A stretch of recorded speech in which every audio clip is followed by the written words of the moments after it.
ఈ వీడియో చాలా చక్కటి సారాంశం కలిగినటువంటి ఒక సింపుల్ ఆడియో మీ ముందుకు వీడియో రూపంలో తెస్తున్నాను. ప్రేమతో ముందుగానే మిమ్మందరినీ హెచ్చరిస్తున్నాను.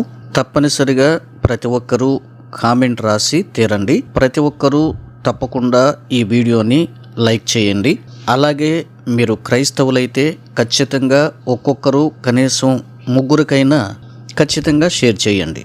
ఓవల్ ఆఫీస్ నుంచి అమెరికా అధ్యక్షుడైన ట్రంప్ 2వ దినవృత్తాంతముల గ్రంథాన్ని చదువుతున్నాడు.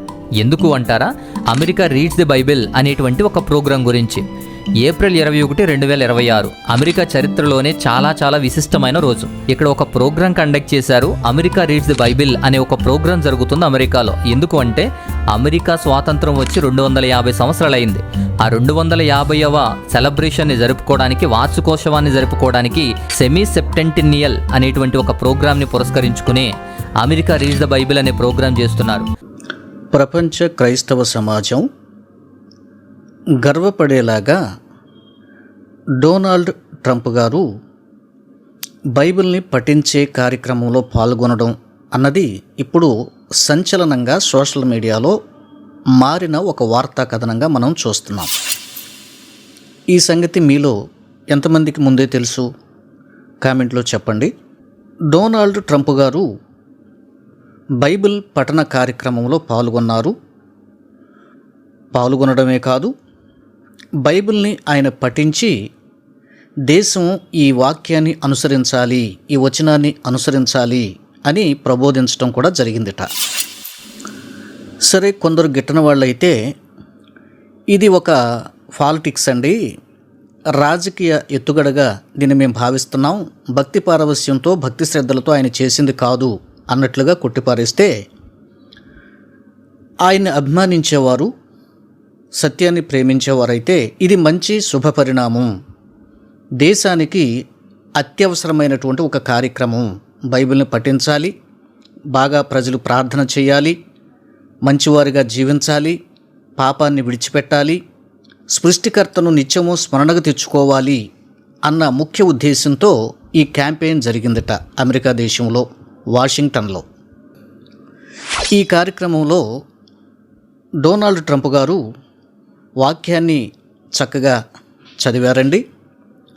ఇక్కడ విశేషం ఏంటంటే, ఈ సంవత్సరంలో ప్రత్యేకించి అమెరికా దేశపు అధ్యక్షుడు పాల్గొని బైబిల్ని పఠించటం ఇది స్పెషల్.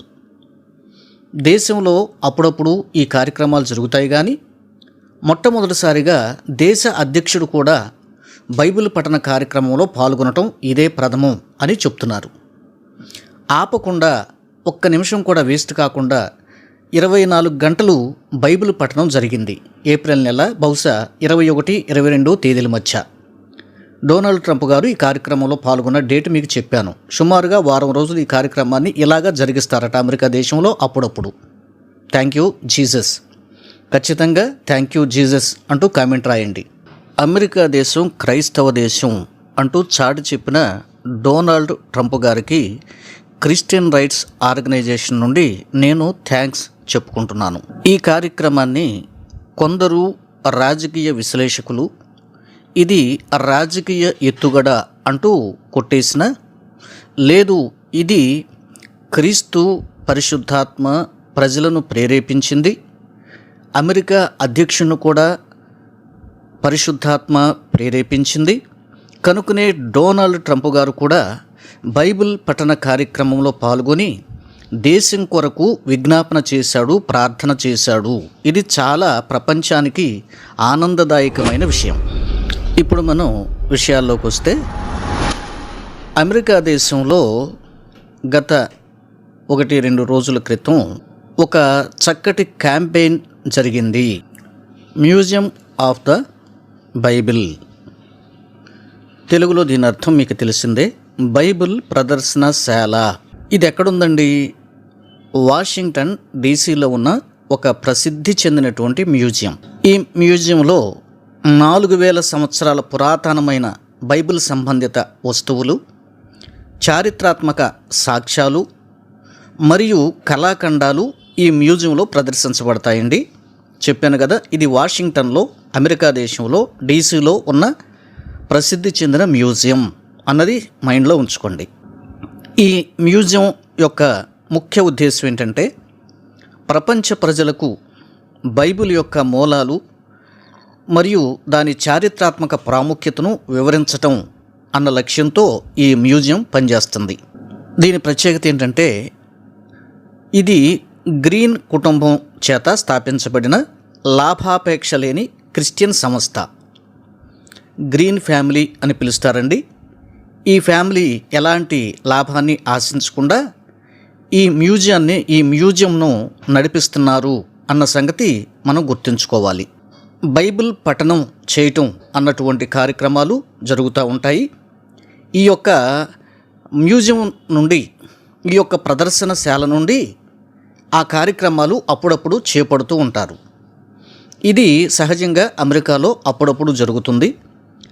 అంటే నెలకో, వారానికో, సంవత్సరానికో అని కాకుండా ఆయా సందర్భాల్లో ప్రత్యేకించి అమెరికా ప్రజలు బైబిల్ను వినేలాగున, బైబిల్ గురించి ఆలోచించేలాగున వారిలో ఒక ఉజ్జీవాన్ని రగల్చడానికి ఈ ప్రదర్శనశాల నుండి బైబిల్ పఠన కార్యక్రమాలు అనేవి నిర్వహిస్తూ ఉంటారట. మనం ఇంకా దీని గురించి లోతుగా అధ్యయనం చేస్తే అమెరికా రీడ్స్ ద బైబిల్ పేరుతో భారీ కార్యక్రమం అమెరికా దేశంలో జరిగిందండి. Thus Solomon finished the house of the Lord and the king's house, and all that came into Solomon's heart to make in the house of the Lord, and in his own house he prosperously effected. And the Lord appeared to Solomon by night and said to him, I have heard your prayer and have chosen this place to myself for a house of sacrifice. If I shut up heaven, that there be no rain, or if I command the locusts to devour the land, or if I send pestilence among my people, if my people which are called by my name shall humble themselves and pray and seek my face and turn from their wicked ways, then will I hear from heaven and will forgive their sin and will heal their land. Now my eyes shall be open and my ears attent to the prayer that is made in this place. For now I have chosen and sanctified this house, that my name may be there forever, and my eyes and my heart shall be there perpetually. And as for you, if you will walk before me, as David your father walked, and do according to all that I have commanded you, and shall observe my statutes and my judgments, then will I establish the throne of my kingdom according to as I have covenanted with David your father, saying, there shall not fail you as a man to be ruler in Israel. But if you turn away and forsake my statutes and my commandments, which I have set before you, and shall go and serve other gods and worship them, then will I pluck them up from the roots out of my land which I have given them, and this house which I have sanctified for my name will I cast out of my sight, and will make it to be a proverb and a byword among nations. And this house which is high shall be an astonishment to every one that passes by it, so that he shall say, why has the Lord done thus to this land and to this house?